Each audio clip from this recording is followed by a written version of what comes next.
Ya, kemudian teman-teman, kelompok ketiga dari hormon-hormon yang berbahan dasar atau berbasis asam amino adalah hormon protein.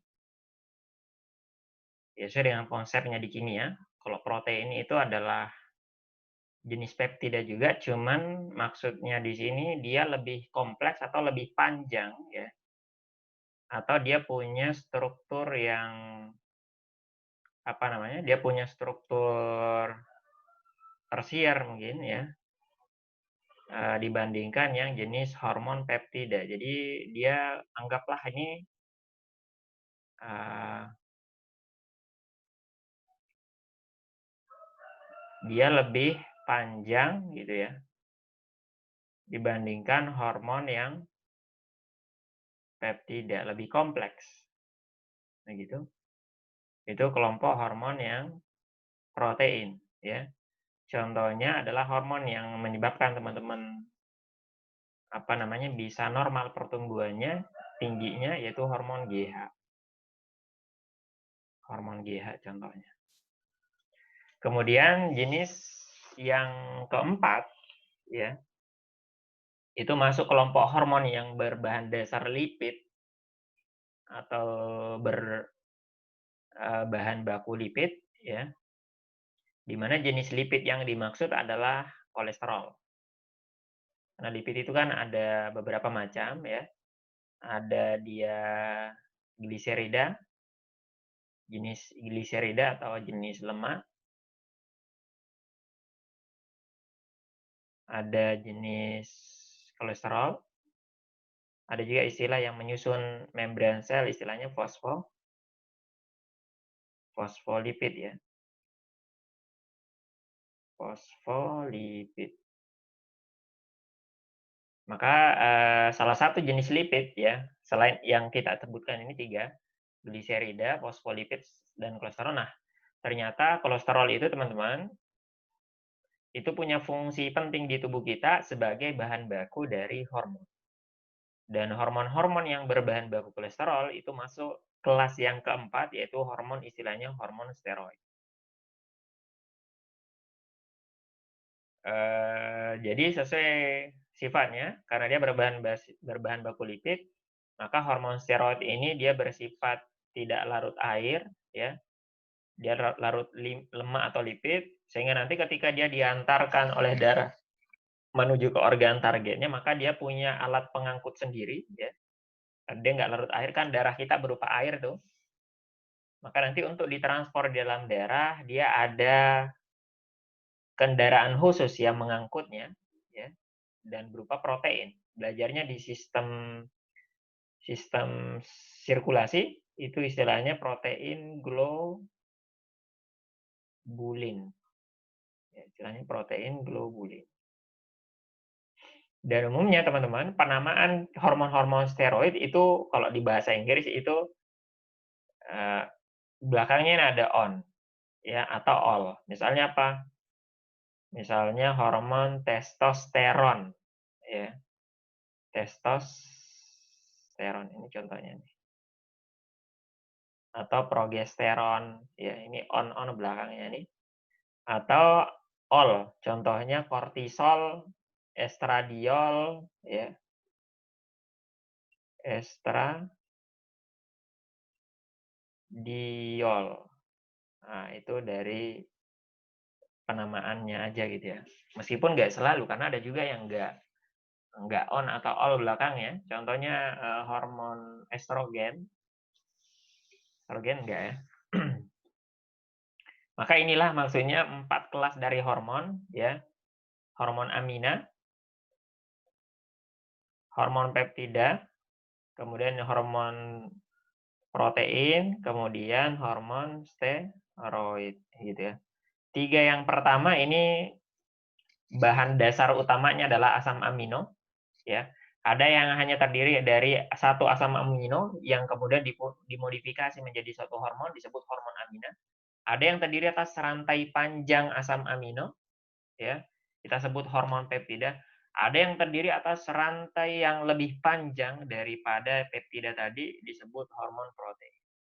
Dan ketiga-tiganya karena berbahan dasar asam amino, maka dia larut air, nggak larut lemak.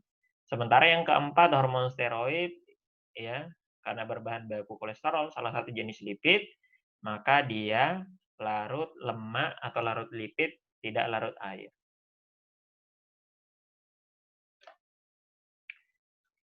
Ya, kita bahas ya satu jenis apa namanya kelenjar di sini ya. Ini ada kelenjar di kepala ya, persis di bawah otak besar atau cerebrum. Ada namanya hipotalamus nih ya. Ini misalnya ada cerebrum di atas ini, otak besar ya. Kemudian di bawahnya adalah struktur kayak gini di bawah nih. Dan bersama dengan pituitari yang punya nama lain hipofisis. Ya. Hipofisis. Gambaran yang sebelah kiri ini teman-teman. Ini adalah maksudnya adalah hormon-hormon yang dihasilkan oleh hipotalamus ya. Yang nanti disimpan di salah satu apa namanya? Pituitari, karena pituitari kan terbagi dua di sini. Pituitari anterior ini depan, sementara posterior ini belakang. Pituitari bagian belakang ya. Kalau pituitari anterior ini pembahasannya yang ini ya, di bawah ini. Sementara kalau pituitari posterior ya, itu fungsinya lebih menyimpan dan mensekresikan dua hormon sekaligus, yaitu ADH dan oksitosin. Jadi dia hanya lebih ke menyimpan. Ya. Sekaligus nanti menunggu perintah untuk dia keluarin atau sekresikan.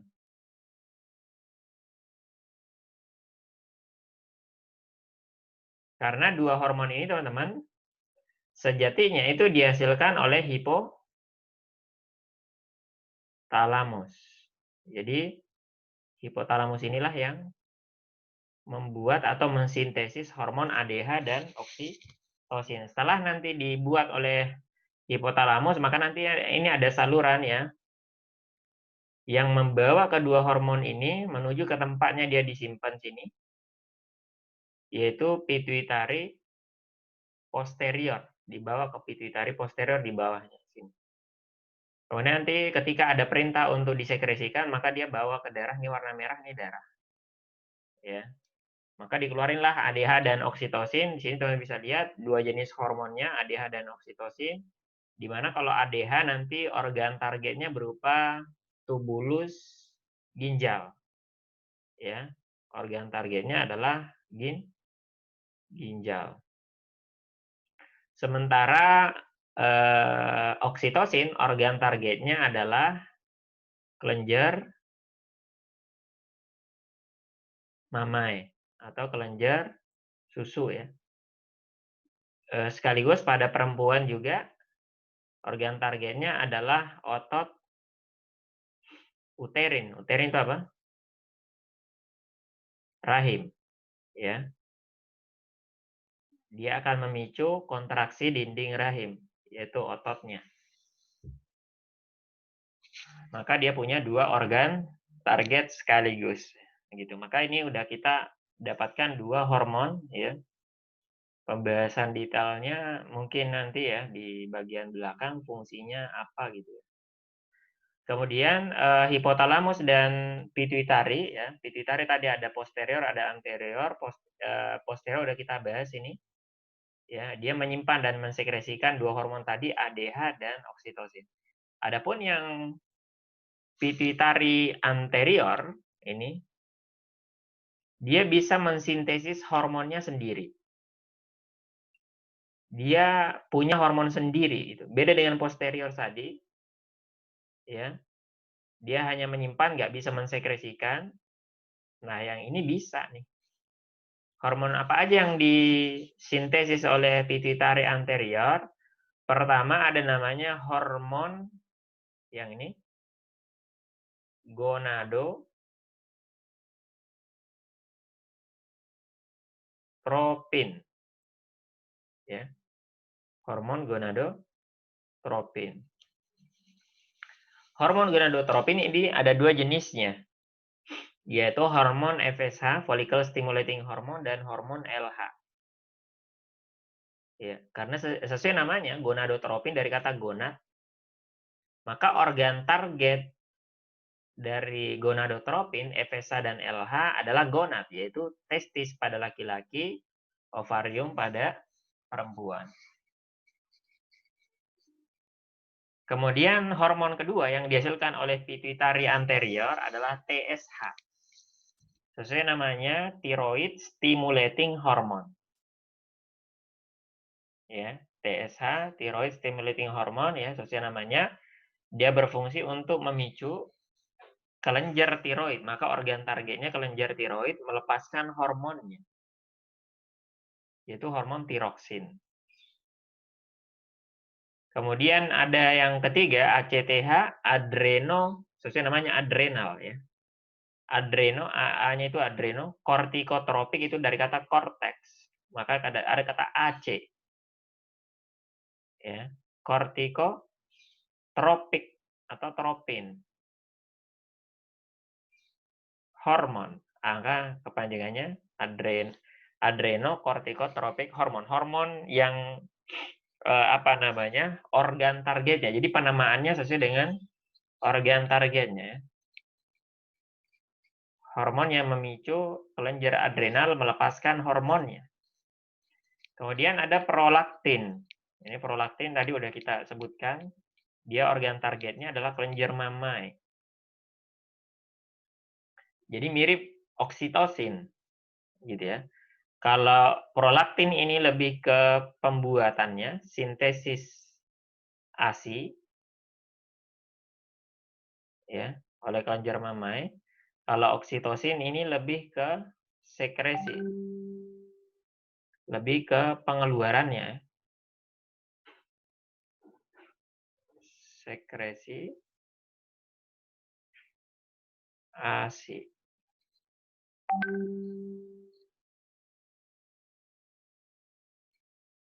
Sekresi ASI, ya. Nah, ini tambahan aja ya, melanocyte stimulating hormone. Melanocyte stimulating hormone MSH, maka organ targetnya adalah melanosit. Ini terdapat di kulit, ya. Jadi berperan agar melanosit, sel-sel melanosit yang ada di bawah kulit menghasilkan hormon pigmen namanya melanin. Nah, gitu. Kemudian GH, growth hormone, berperan untuk pertumbuhan, ya. Organ targetnya yang utama adalah hati, kemudian ada tulang tuh bones, kemudian jaringan-jaringan lain. Maka pituitari anterior ini, ya, dia menghasilkan banyak hormon, di mana hormon-hormon yang dihasilkan ini banyak yang berperan untuk mengatur kelenjar yang lain, mengatur kerja dari kelenjar yang lain. Oleh karena itu, dulunya, ya, ketika diketahui hormon-hormonnya ini, pituitari ini disebut sebagai master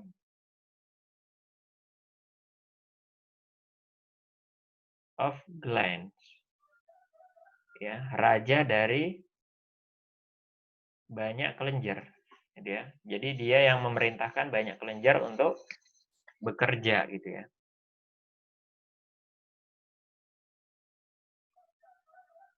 Ya coba kita jawab dulu ya soalnya, biar kalian nggak bosan ini.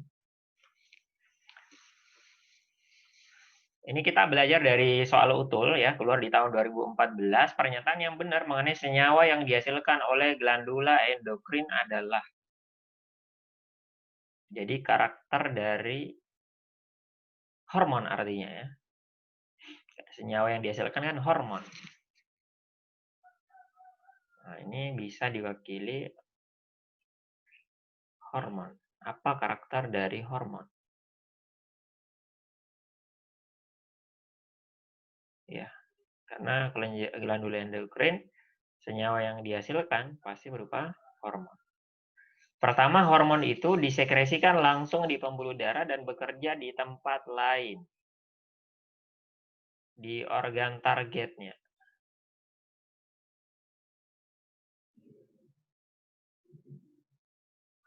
Maka benar ya? Ini benar.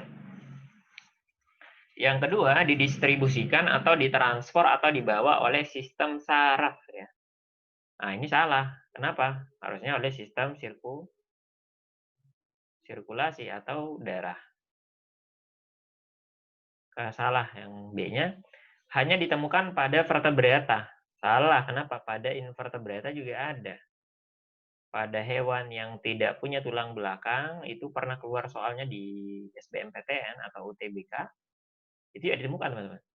Ya. Contohnya, ada hormon namanya ecdison. Ya. Ecdison. Ini adalah hormon yang berperan dalam proses ekdisis ya, dari metamorfosis serangga. Jadi serangga itu ekdisis itu penggantian kulit ya. Pada ular juga ada istilah itu.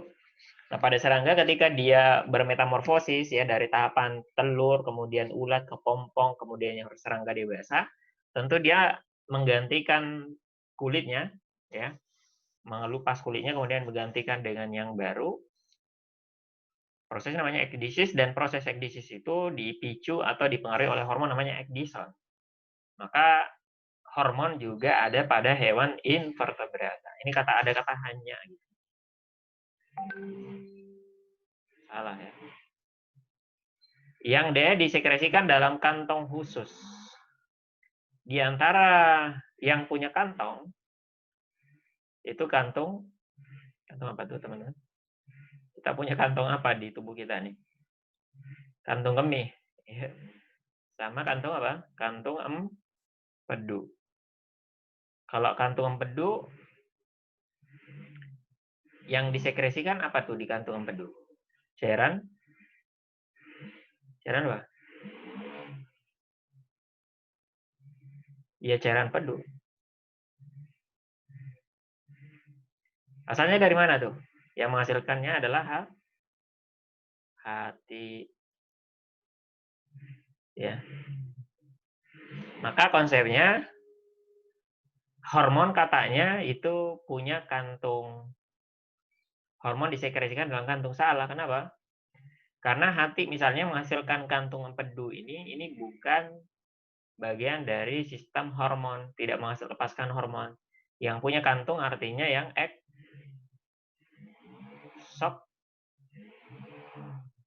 eksokrin, bukan endokrin, ya. Salah.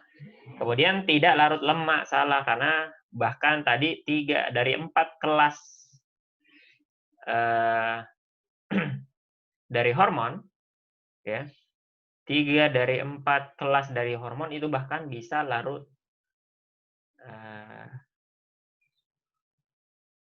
3/4 itu larut air, sementara 1 dari 4-nya itu tidak larut air. Maka enggak semuanya tidak larut lemak ya. Hanya 3/4 ya, yang bersifat tidak larut lemak tapi larut air. Seperempatnya bisa, yaitu hormon istilahnya hormon steroid. Maka udah benar sih jawabannya tadi ya, yang alfa nih. Ya, kemudian kita tambah dikit ya, kelenjar berikut yang termasuk dalam kelenjar endokrin kecuali. Salah yang mana? Tiroid menghasilkan hormon bukan? Iya, namanya tiroksin. Maka dia kelenjar dong. 1 benar, 3 benar. Adrenal bahkan melepaskan 4 hormon. Sesuai namanya adrenalin. Ya. Paratiroid melepaskan hormon paratormon.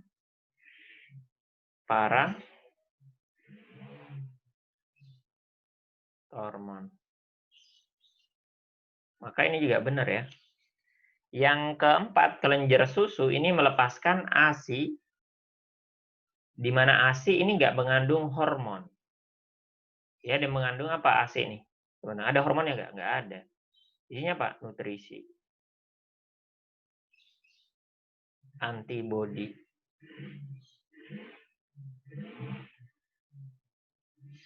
Ya.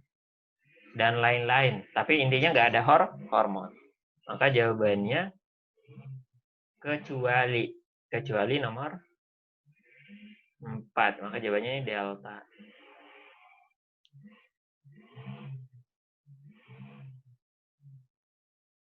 Kemudian kerusakan hipofisis anterior mamalia betina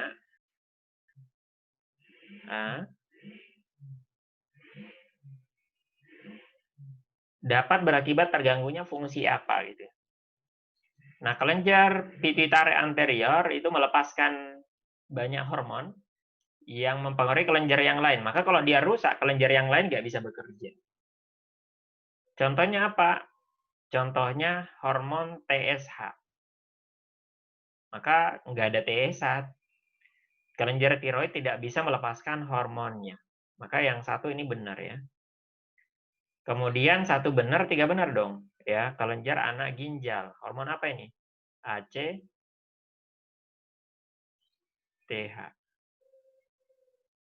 Gitu. Ada nggak hormon yang mempengaruhi kelenjar susu?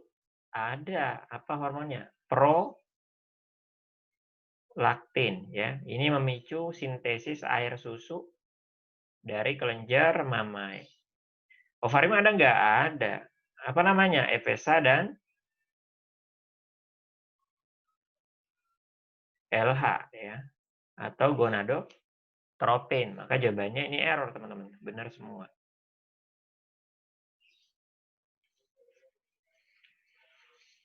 Bisa semua ya. Organ tubuh yang tidak berhubungan dengan hormon, yang mana bukan endokrin. Pertanyaannya, organ yang bukan organ endokrin, nggak menghasilkan hormon.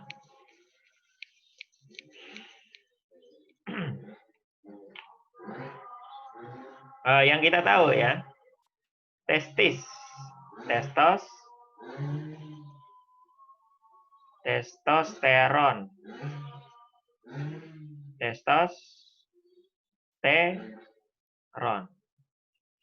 ovarium ada nggak? Ada. Apa tuh? Estrogen, progesteron.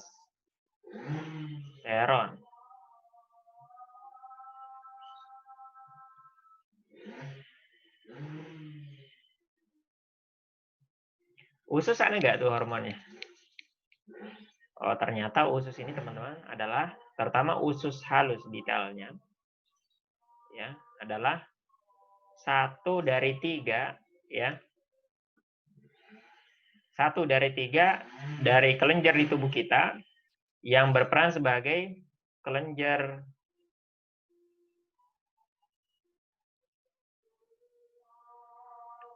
endokrin, ya. Sekaligus dia juga bisa bekerja sebagai kelenjar eksokrin. Ya. Di tubuh kita ada kurang lebih 3 yang penting. Salah satunya usus halus. Gitu. Eksokrin artinya dia bisa melepaskan senyawa selain hormon. Contohnya apa? Enzim-enzim pencernaan. Kan usus halus tuh bagian dari saluran pencernaan. Di sana terjadi apa namanya? Perombakan nutrisi, terjadi juga apa namanya? Penyerapan gitu ya. Artinya juga bisa dia mungkin menghasilkan enzim pencernaan. Ya. Dia bisa menghasilkan enzim pencernaan. Contohnya apa? Enzim disakarasa ya. 3 jenis enzim disakarasa itu dihasilkan oleh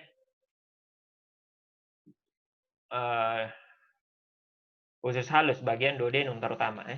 Dan lain-lain. Ringkas saja. Sebagai kelenjar endokrin ternyata dia juga bisa melepaskan hormon. Bahkan ada 2 hormon dilepaskan oleh usus halus bagian duodenum, yaitu ada namanya sekretin, ya. Ini kita pelajari di saluran pencernaan detailnya. Kemudian yang kedua ada namanya kolesistokinin. Ini hormon dua-duanya. Kolesistokinin. Nah, maka usus halus benar juga nih. Yang tidak ginjal apa cerebrum? Cerebrum ini apa?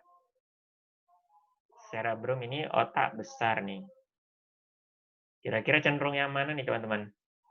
Ginjal apa cerebrum yang nggak menghasilkan hormon? Apa dua-duanya? Nggak mungkin ya dua-duanya. Otak bisa nggak kira-kira ngasilin hormon? Ya bisa, tergantung bagian otak mana. Tadi hipotalamus bisa. Otak besar kira-kira bisa nggak? Oh ternyata jawabannya enggak. Cerebrum lah jawabannya, nggak bisa. Nah ginjal artinya bisa dong? Bisa. Ginjal bisa menghasilkan satu hormon namanya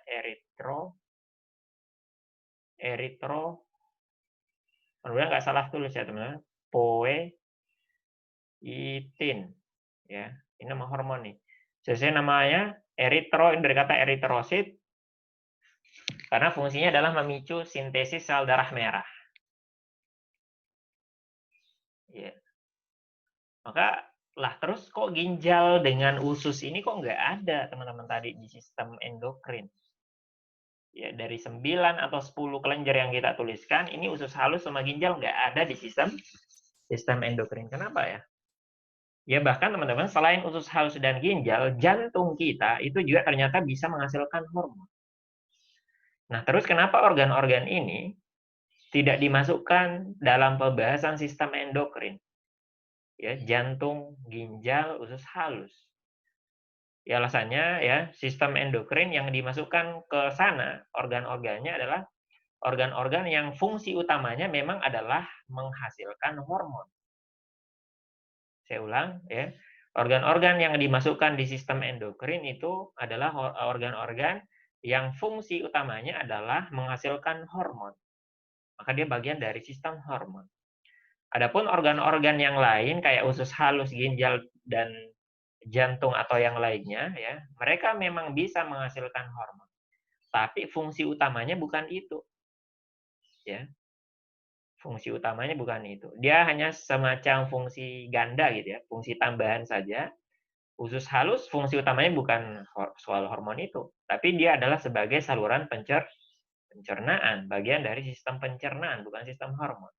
Begitu juga ginjal. Dia bukan bagian utama dari sistem hormon, dia bagian utama dari sistem ekskresi atau sistem apa namanya? Sistem yang berperan dalam homeostasis atau regulasi tekanan osmotik darah atau tubuh, ya. Begitu juga dengan jantung, ya. Jantung juga bisa menghasilkan hormon, tapi dia fungsinya lebih kepada bagian dari sistem sirkulasi, gitu ya. Ya baik teman-teman ya, saya kira untuk sesi kali ini ya kita cukupkan saja. Lebih dan kurangnya saya mohon maaf ya. Tetap semangat belajarnya, mudah-mudahan teman-teman diberikan semangat ya, kekuatan dan kemudian apa namanya? Istiqomah ya untuk terus belajar dan kemudian dimudahkan untuk ujiannya, bisa lulus di fakultas seperti yang teman-teman mimpikan. Saya kira itu saja. Assalamualaikum warahmatullahi wabarakatuh.